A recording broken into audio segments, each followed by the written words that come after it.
Willkommen zu dieser technischen Anleitung zum Thermomix TM31. Wir sind Kelatos Informática, Spezialisten für technische Reparaturen. Wir holen dein Gerät direkt bei dir zu Hause ab, führen eine kostenlose Diagnose durch und schicken dir einen Kostenvoranschlag, bevor wir reparieren. Keine Anrufe, keine Fahrten. Wir befinden uns in der Calle Joaquín María López 26, Madrid. Bequem, transparent und professionell. Link in der Beschreibung. Wenn die Messer deiner TM31 ein furchtbares Schleifgeräusch machen, ist das ein Zeichen für Abnutzung oder Beschädigung. Dies kann durch unsachgemäße Benutzung oder durch die Zeit verursacht werden. Wenn du das Geräusch ignorierst, kann es zu ernsthaften Schäden an deinem Gerät führen, was letztlich die Reparaturkosten erhöht.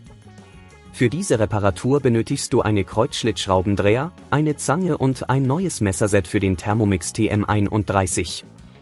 Zuerst musst du sicherstellen, dass dein Thermomix vom Stromnetz getrennt ist. Öffne dann den Deckel und entferne die Dichtung, damit du Zugang zu den Schrauben bekommst.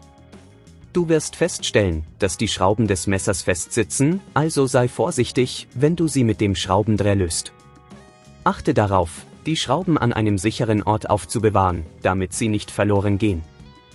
Wenn du die Schrauben entfernt hast, kannst du das Messer vorsichtig anheben. Überprüfe den Zustand des Messers und sieh nach, ob es Risse oder Abnutzungen gibt. Wenn das Messer beschädigt ist, ist es Zeit, es durch das neue Messerset zu ersetzen. Achte darauf, die neuen Teile richtig zu platzieren und die Schrauben im Uhrzeigersinn festzuziehen, damit alles sicher sitzt. Wenn dir das an dieser Stelle zu kompliziert wird, denk daran, dass wir bei Kelatos dein Gerät zu Hause abholen und es dir repariert zurückschicken.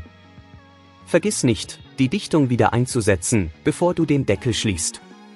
Überprüfe vor dem ersten Gebrauch, ob alles korrekt montiert ist, und teste den Thermomix, um sicherzustellen, dass das Geräusch verschwunden ist. Um zu verhindern, dass die Messer erneut beschädigt werden, solltest du darauf achten, nur geeignete Lebensmittel zu verarbeiten und die Maschine nicht über ihre Kapazität hinaus zu belasten. Reinige die Messer regelmäßig und kontrolliere sie auf Abnutzung.